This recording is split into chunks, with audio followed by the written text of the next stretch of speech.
Hello and welcome to another video. So today we're taking a look at mid-range sword. It is very similar to an aggro sword build, basically, fundamentally, but it does peak pretty hard in the mid-game with obviously Luminous Knight, Amelia, Olivia, Geno, and another Amelia.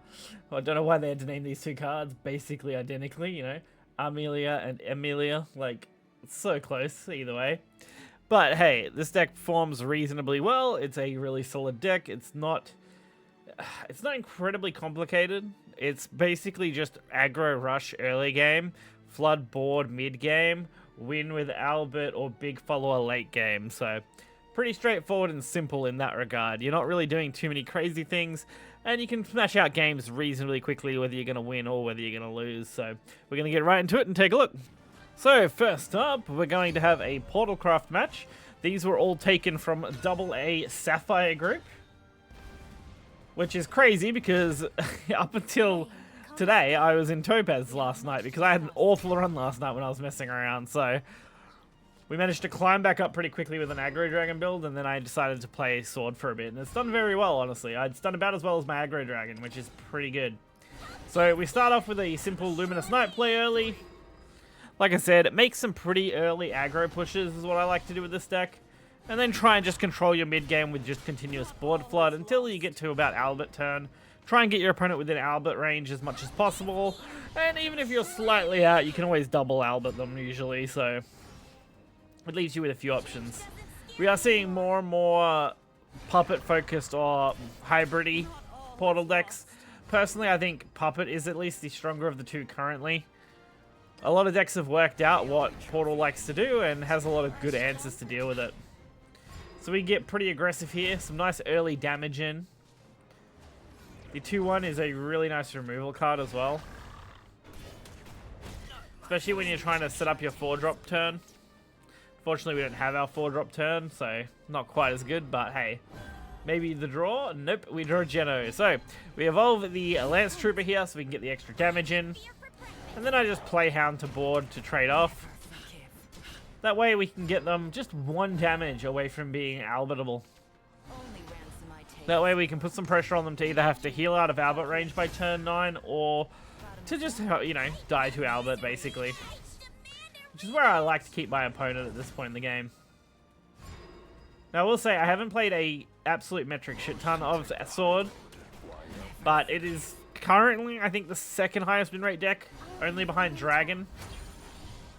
Dragon is still, like, aggro dragon in particular, an extremely strong deck. So we get to see the Udi come down. We don't get to see the Evo on it, which is fine. Just using it as draw engine, and that's great. We do have triple Geno, which is pretty crazy. So we basically have a pretty solid time getting up each turn, because Geno has to be answered almost every turn that it's set. It's just one of those cards where you can't leave it up, kind of like Medusa. But Geno produces a bit more value overall, I feel like, because it does gain the barrier when attacking. I mean, Medusa does insta-kill, so it is similar. But it does produce 1/1 bodies, which can get you just a little bit of extra damage, while still having to deal with the 7/6 body. So we see the Noah from the Hybrid Portal player clearing out the Geno. But we get to follow up with just basically another Geno. I mean, why not? And I even go for the extra damage while we're here, because why wouldn't I? There's no point not taking the 3 damage to the face there, so we can get them in Albert range for turn 9. Now, since I did make the Geno play, we did have to give up our play point, so we can't drop Albert super early, but I think that was fine. I think it's more valuable to get the Geno to board and commit to it than it is to have to deal with trying to get the Albert onto curve here. And I do have the Amelia here, which we do play. And I even super evolve it, because why not? At this point, we're just putting down so much pressure. I'm just going to get him back within Albert range, or close to Albert range. My opponent does try to shuffle their artifacts here, doesn't really do anything. They go for some puppets. I think at this point, the Portal player was pretty much giving up. I don't think they had an answer to this. So we're going to really struggle, because they effectively have to full board clear to not die next turn. And fortunately for us, they do just end up passing it. I think they realized, hey, I'm just not going to have enough. So I do drop the Albert just to show them, hey, yeah, you made the right choice, because I think either way you were pretty screwed there.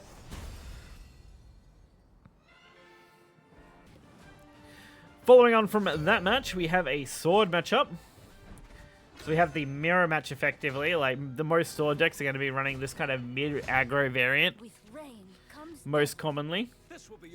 So I throw pretty much all these, looking for some of the earlier cards. We have so many late game cards that the odds of drawing them are decent. And if we end up drawing an Amelia or something, the legendary Amelia, we can actually draw off that anyway.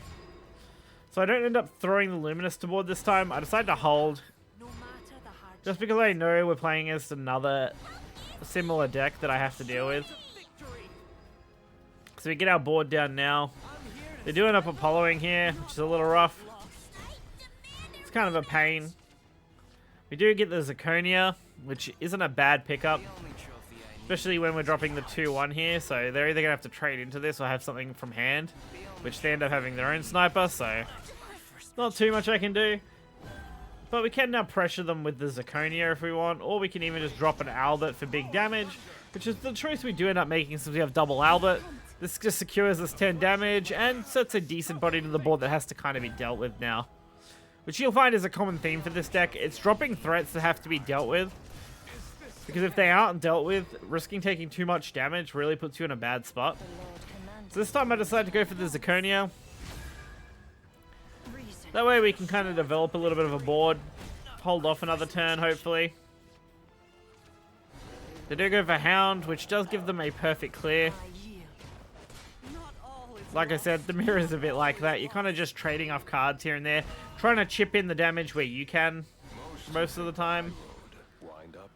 So I end up just going for, again, more board flood. Getting as much as I can to the board. We have our Olivia for next turn. We have Albert for turn 8. We just need to secure 1 extra damage on top of the Olivia. And that would easily get us there. Which, fortunately for us, it looks like shouldn't be too much trouble here. But unfortunately, they do end up getting the trade, so they get a full clear. I still go for the Olivia, though. It's going to both heal us, let us draw a few more cards, allow us to just do some stuff. I do nearly misplay by evolving the 2-1. Would have been a huge error, and wouldn't be the first time I've made that error. Gotta remember to always evolve the Olivia first, because it's just free evo at that point. We finally see their own Geno come down. And at this point, that's a pretty good play. Lucky for us, since Geno did end up trading in the way it did, it ended up dying. And we get a full clear. Because when Geno trades into the Bane for whatever reason, it does end up killing it.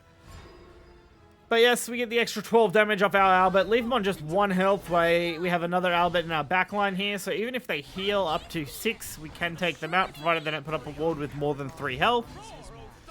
But trying to answer this board while also putting up a ward is not the easiest thing in the world to do. Because you do have to kill the 6-8 Albert. So dropping the Albert here just wins us the game. Takes it really handedly. And last but not least, we have a Forest matchup. I am seeing a lot more Forest players on ladder at the moment, especially as I've climbed up through to AA near Master.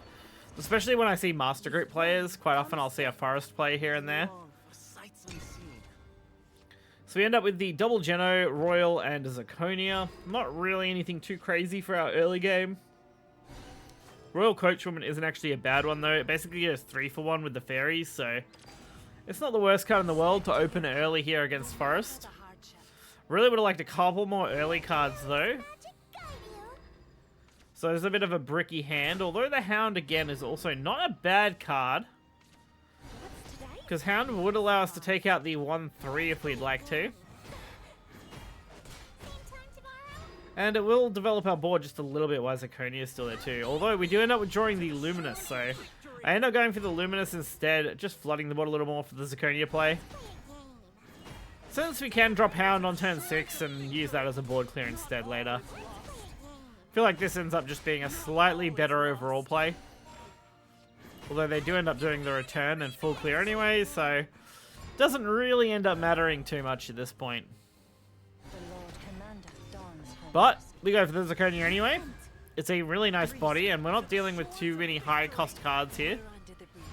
Do have to be a little bit careful, though, because it is very easy to get roached before you can expect it. So they get basically full removal off this card, nearly dealing 7 damage, plus the trade. Lucky for us, we have the Hounds, we have the Geno, we drew a Sniper. There are a lot of good ways to deal with cards here. So Geno will be able to be dropped next turn with the play point refresh. While not 100% probably necessary, it still might be worth doing, but we'll see how we go. We can also just drop 3 Hounds, and that's also pretty good here, which would allow us to not use that play point. Since the Hounds do stay on board as a 4-1-4-1. Arya gets dropped. Arya's not too much of a problem here. A little bit of chip damage is kind of nasty, but since it only goes to 7 even on a Super Evo, we can just Geno it away and take it out. It does make it a pretty easy clear overall. So we can just Geno this now, which will kill off most of their board. I am a little concerned about being roached from here. This is really kind of board where roach would be really good, so we do get a little bit lucky. We don't actually see the roach get played. Thank God, because roach can just kind of do that. So sometimes you have to just pray to the RNG that you're not going to get roached. But that lines up nicely since we can just drop Albert now, which does full clear. And again, we are still just hoping to not be roached. It's all you can really do against Forest with most decks. Because if they roach you on turn 6, turn 7, turn 8-ish range, you're kind of just dead to it. Not a lot you can do, but in this situation, 13 health is just enough to make it a little bit more tricky for Roach to take us out without a decent hand. And they end up going for the Glade again, trying to just clear out this Albert. It's not really going to matter because we did put them within our Albert lethal range, so a second Albert does win us the game. So playing it out, we just win straight off this. Luckily, they didn't do anything crazy, and it's a pretty easy win there. So while I'm not usually the biggest fan of like aggro sword deck style decks, like this one, in this case being more mid-rangey, I definitely have started to come around to it. It is a very solid deck. It's also reasonable as far as affordability. It's still not great. 9 legendaries is a lot, but it's definitely not Haven or Rune or, you know, those kind of levels of like 10 plus legendary cards easily. So it's still expensive, but it is good. You can build these pretty budget as well. You can definitely drop the Olivias off. You can even cut the Amelia if you absolutely need to, and you can still just run it as Albert. They're not necessary cards, as the golds cover those scenarios pretty well, honestly. So, hopefully you guys did enjoy this video. If you did, be sure to hit the like button, subscribe for more, and until next time, guys, I'll catch you then.